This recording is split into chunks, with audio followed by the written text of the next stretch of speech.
morning, everyone. Good morning. Good morning. For those of you who do not know who I am, my name is Felice Montero. I'm the Council on Aging Director here. And please continue. If you're not finished with your breakfast, feel free to continue eating as I'm speaking and our presenter is doing his presentation. But this morning we have a very special person here with us. Patrick Wooten is a Hurricane Katrina transplant. He has been inborn since 2005, and he, came to us because he'd like to talk about his experiences and his journey from Louisiana to Bourne. And we are most happy to have him here. So please join me in welcoming Mr. Patrick Wooten. But I got the poster boards up. I'm born and raised from New Orleans. Never thought that I would have came up here to the state of Massachusetts. And through the grace of God, I think that from when I got rescued, I had to flag down a helicopter and stuff. And by me flagging a helicopter down, then brought me from the convention center, to the airport. It's like I wound up losing two of my homes. I lost 12 people in my family. But like the body is gone, but the spirit is gone. And it's like I never ever thought that I would be like the spokesperson for everybody that arrived from New Orleans in the state of Massachusetts. I've done a presentation speech at Harvard University with Ted Kennedy and Mitt Romney, and spoke at numerous of places. I first met Ted Kennedy when the plane arrived up, first flight, that's the one I got on, arrived up at Orders Air Force. And that picture here shows you that I was met Ted Kennedy and his wife.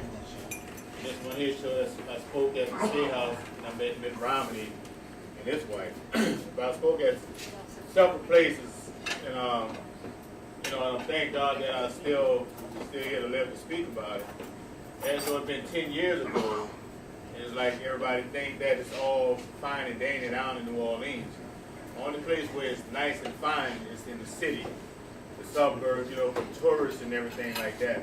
But on the outskirts of it, it's still a disaster for a lot of families.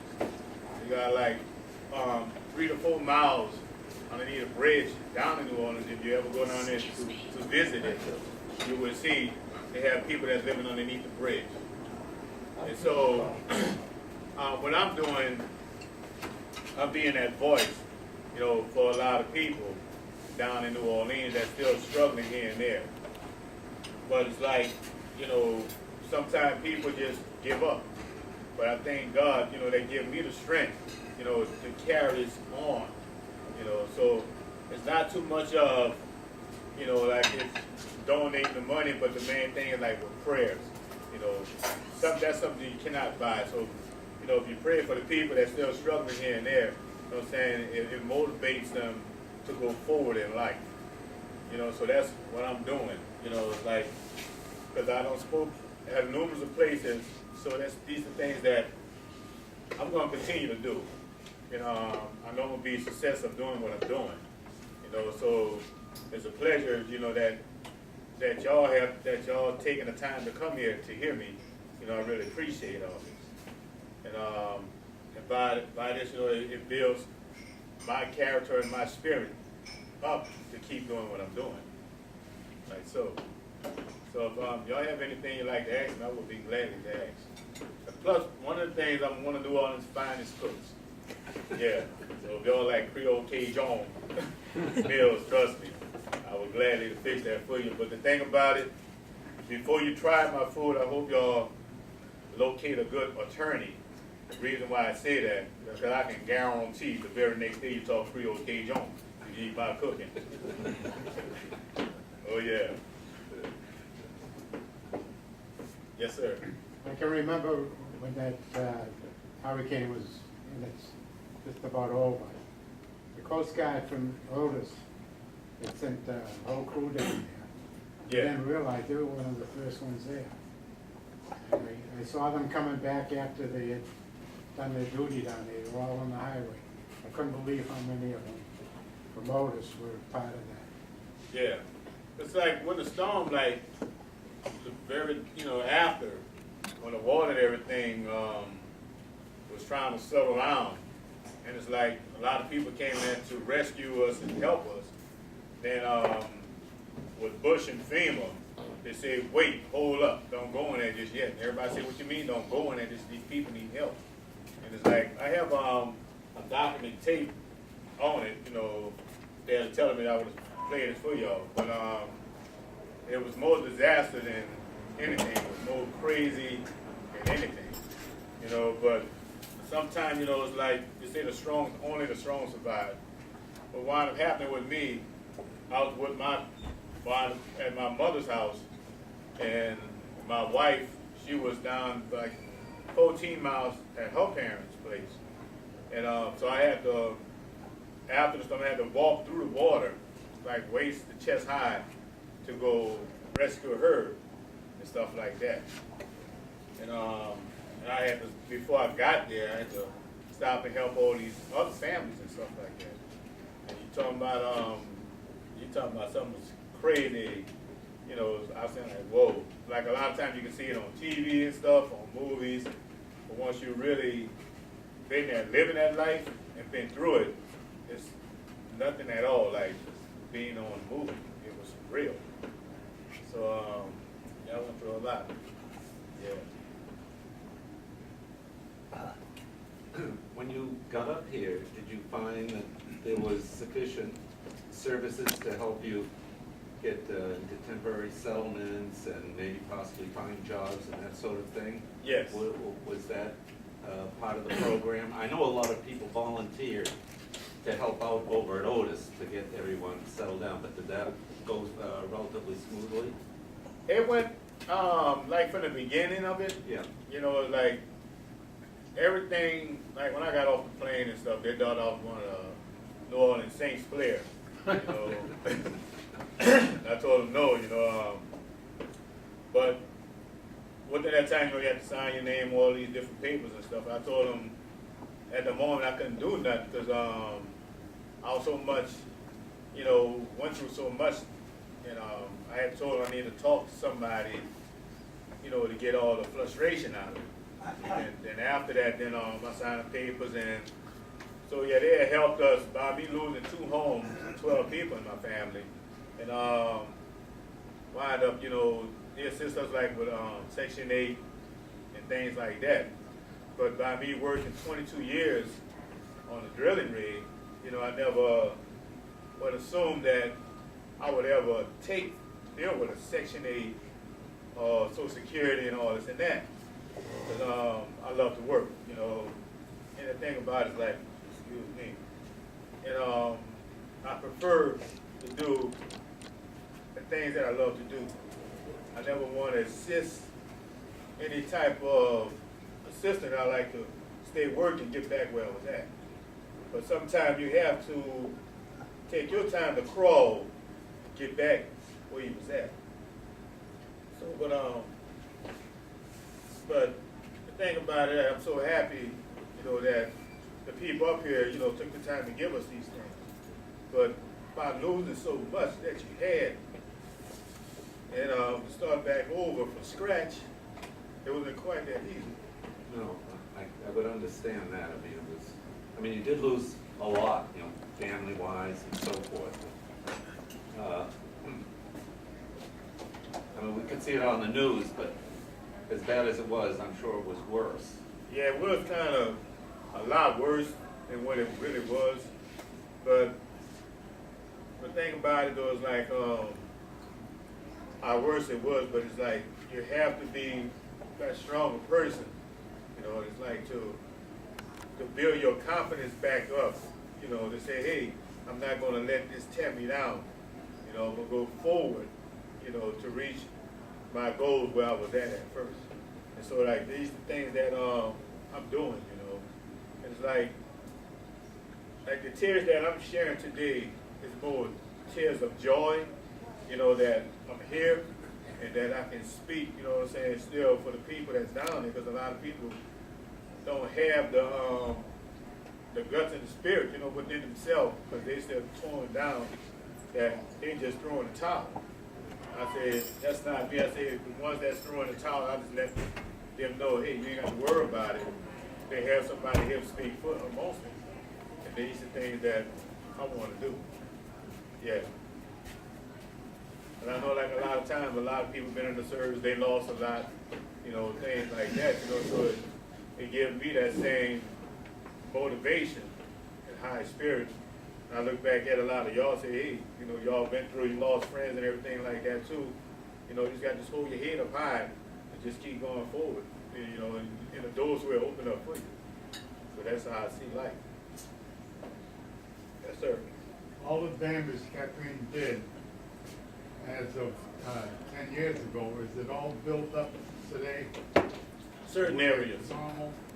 Not everything. Cause they done the when they done the 10-year on the CNN news, they had showed that the city is up and running in certain areas of homes, you know. But the thing about it that what a lot of people don't know of, a lot of people own their own home, like homes around here. Say if it happened around here, you had a home and it was passed through your family on down.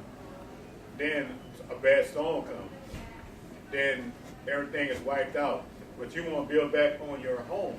But down in New Orleans, like in these certain areas now, here come Richie Rich coming along and taking these people, their land from them and building up on top of that. But these other people say they want to build their own place, build it back together. But if they don't have the money to talk behind it, you know, they just lost out. So a lot of people had lost out on their homes down there and stuff like that. And so that's why they got a lot of living underneath the bridge and stuff like that. So it's like, you know, it ain't good, you know. So it's like, the way I look at it, you know, it's messed up how they done it like that. But the spirit of God, you know what I'm saying, he's going to make a way that these people do get back. Because they got now people on bought their land, took their land, built up on their land.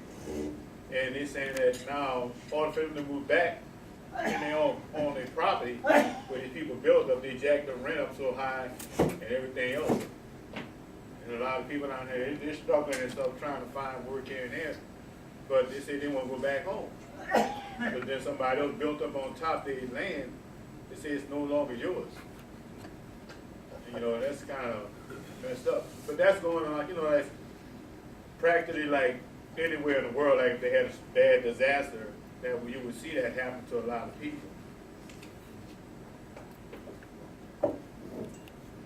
I got a question for you. Yes, sir. Why did it take the government so long to tell you people to get out? It's like, within that time, it's like, it took like a week. We seen on the news that the hurricane was coming through. So then it's like, when the days counting down, then some people leaving, but sometimes, like if you went through a hurricane, you know, so many times, you know, you say it's just like a regular hurricane that's coming. So some people set it out, and some people say, no, it's worse than, you know, so I wind up sitting it out. So I said, I done went through so many here and there, but they never knew that it was going to wind up turning out to be this long and this worse. And the thing that made it so worse, that when people came from around the world, from different states, to come to help us, they had the roadblocks so the people cannot come to help us, so they got the okay through the president and FEMA and everything. And so they held it back. Everybody said, what's your problem? Why y'all doing this? You know, then other people like were trying to cross over the bridge to a more higher land, and when that happened, they were shooting people down to say you can't come over here. So they have all this document, you know, they say, people say, hey, we are from the USA, so why are y'all treating us like this? You know, we're not refugees. You know, we here, born and raised in the state, you know, from this country, you know, like that. So it's like, you know, but I tell you, one day at a time, and I'm just constantly building myself up, you know, to go forward. But like I was sitting at the table with these young men, you know, right here, and I'm saying to myself, what, you know, what my goal is, what I want to do, because I worked like 22 years being on the platform, on a drilling rig. So what I want to do up this way is like go by getting my, I have a, what they call is a TWIC card. Now I got to get my merchant card, because I want to work like on a tanker boat, or a cargo ship or something like that. So I'm supposed to be speaking come next January or February, sometime at the Maritime. And so I'm trying to, you know, it ain't what you know, it's who you know. So I'm trying to get myself plugged in to get my document papers, you know, to go back out on the ship or something like that. Yeah, because I know once I have that, because I can like get my 2 daughters that's in New Orleans for my grandkids and stuff, you know, to get them up here. So I call this from down New Orleans, from disaster to success, being up this way, and I can go, you know, move forward. Because the rest of my family down in New Orleans like that, and they say they want to sit there. They say home is home down that way, and I say your home is where you're more happy and content, and I'm more happy and content being up this way. Yeah. How many people are in your family? I have my mom, my brother, my mom, my 3 other brothers, and my mother's brothers and sisters like that, would wind up losing 12 of them right after the storm. That's like my grandmother, she was like in a living assistant home, and that got flooded out and all in the area. Like if you can see like right here, all this waterfalls you can see. And this one here tell you from Boston all the way down to the to Chatham up in the tip. That's just how bad the flood had happened if it wouldn't have happened up here. So it's like it's you know, it's very bad here and there, you know, but it's like like that's like certain places I had cooked that Cranberry's Tea Room in Carver, excuse me. And I did a lot of different Roadhouse Cafe, Hyannas, and stuff like that. So I cooked that plus for the Kennedys and stuff like that. But I look at focus more on positive as I went through so much bad things. You know, people say, how can you always have that good outcome within you? I say, well, as though the bodies of my family is gone, but their spirit lives on. So I take that spirit of the positive, keep it within myself, along with the grace of God, just continue to go forward. Because like, you know, it's like so many people don't have it within themselves to do the things like this. So you got to have a good outcome of it. And so this is my positive outcome of these things here. So that's how I see it. Did you say your mother's up here with you? Now, my mom, she's still in New Orleans, but my mother's mother, you know, was in a nursing home down there. And what had happened with that, the doctors, it was so flooded, it was so busy trying to save their families and stuff, they eject my grandmother and 280-something people down there, elderly people, they ejected them with something and killed them like that. So my mom, she just won her case out of 9 years. So she had a case going on, and she just won the case. So she sued the nursing home and the doctors and everything that had their hands involved in it. Yeah. You gonna stay here? Oh, I love it up here. Yeah. You know, it's like, you know, I always tell my family, say, come on back home. I said, well, I'm at home, you know, and I said, I'm gonna sit there and get back where I was at. You know, back working on the water and stuff like that. I said, it's a will and a way. You know, if you got that big positive outcome of it, you know, I always have within myself, I'm going to achieve it, I'm going to conquer it, I'm going to be successful with it. So by me having it within myself, I know I'm going to do it.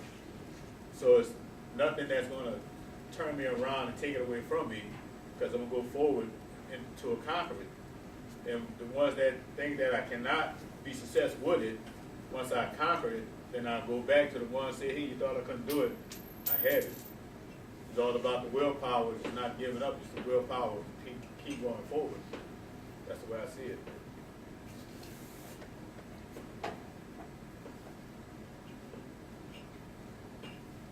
Survive the winter too. Oh, I love the snow.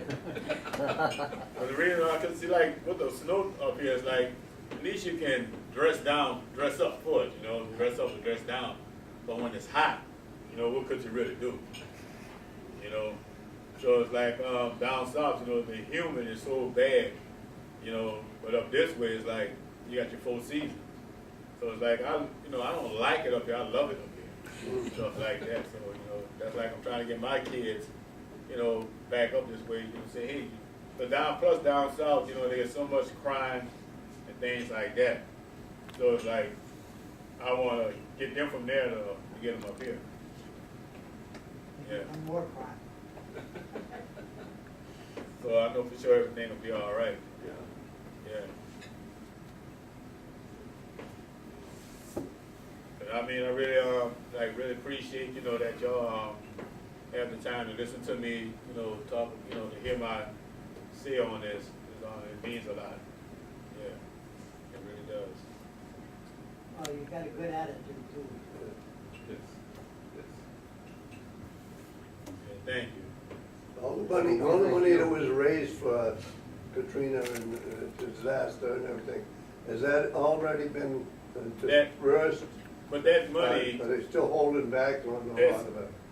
it's like with any other disaster, like, you know, people put so much money out there, they help a lot of families, you know, for the people. Instead of they going in the right hand, it went into the wrong hands. Yeah.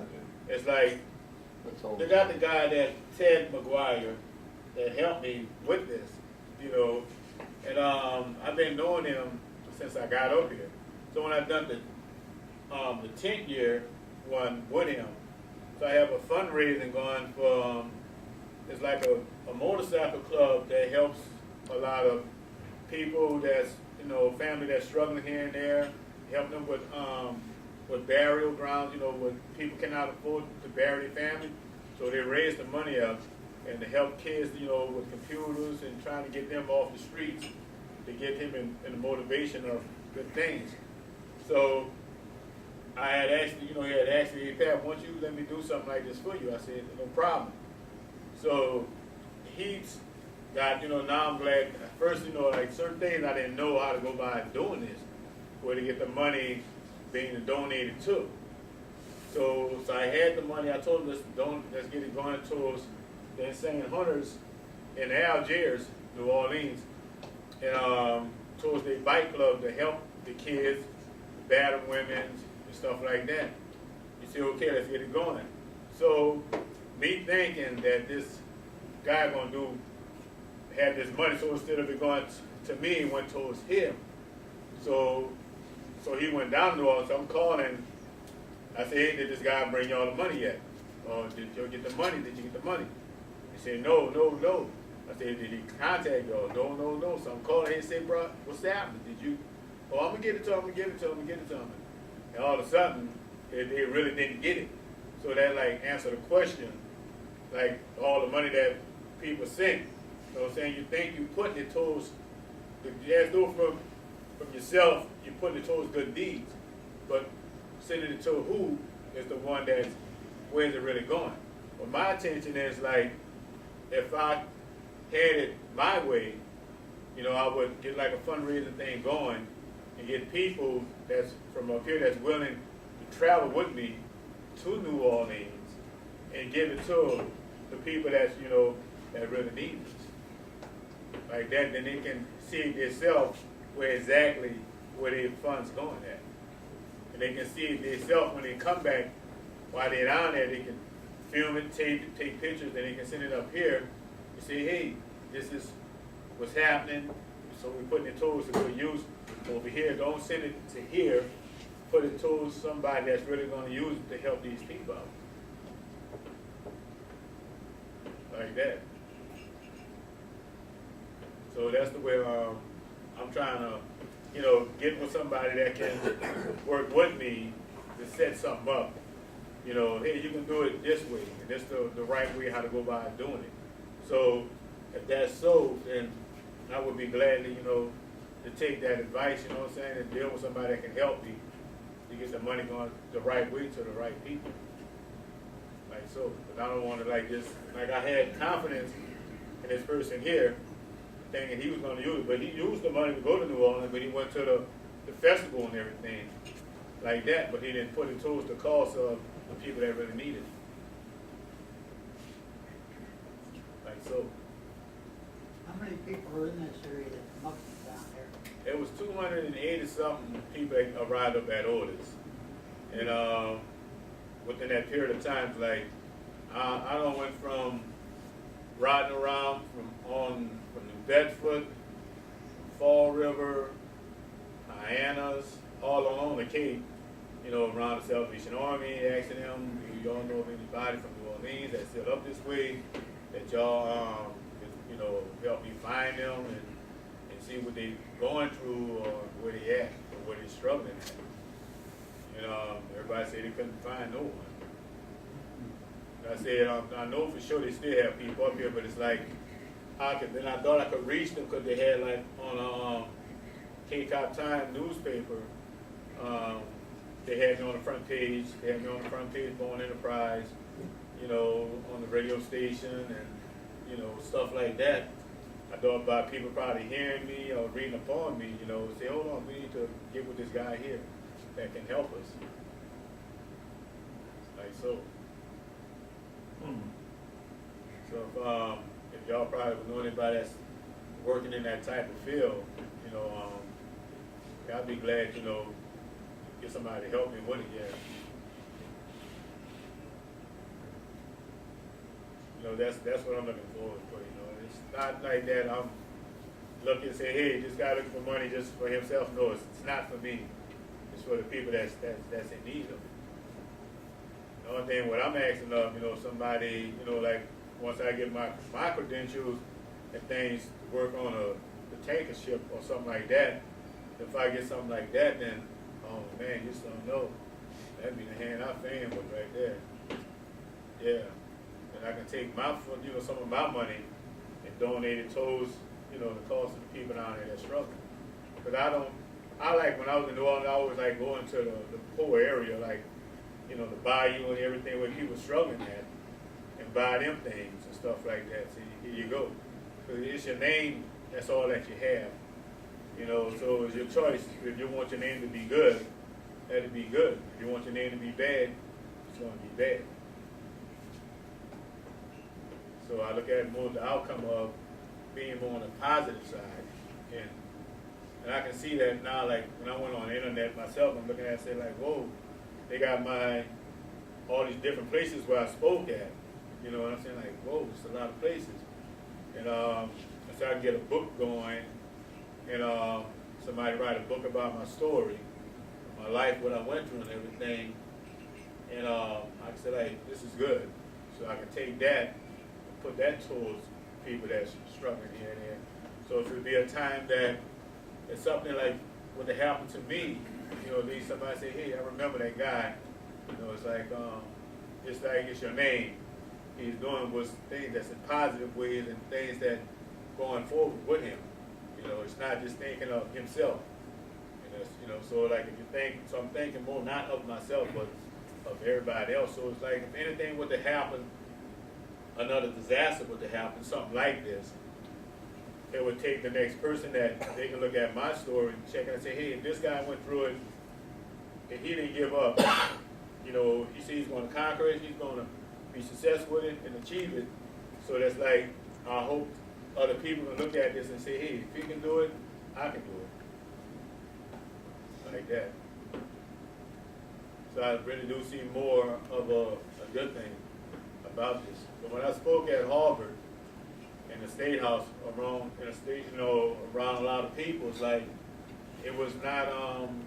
I didn't have to write nothing down or read something from somebody else, because if you do something like that, it's not from you. So if you speak of it from your heart, you know what I'm saying, then a person knows this what it's all about. And that's the way how I see it.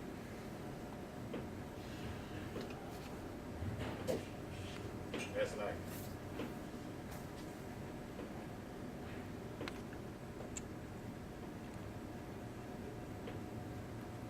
We good? All right, we good. Thank you. Thank you. Thank you.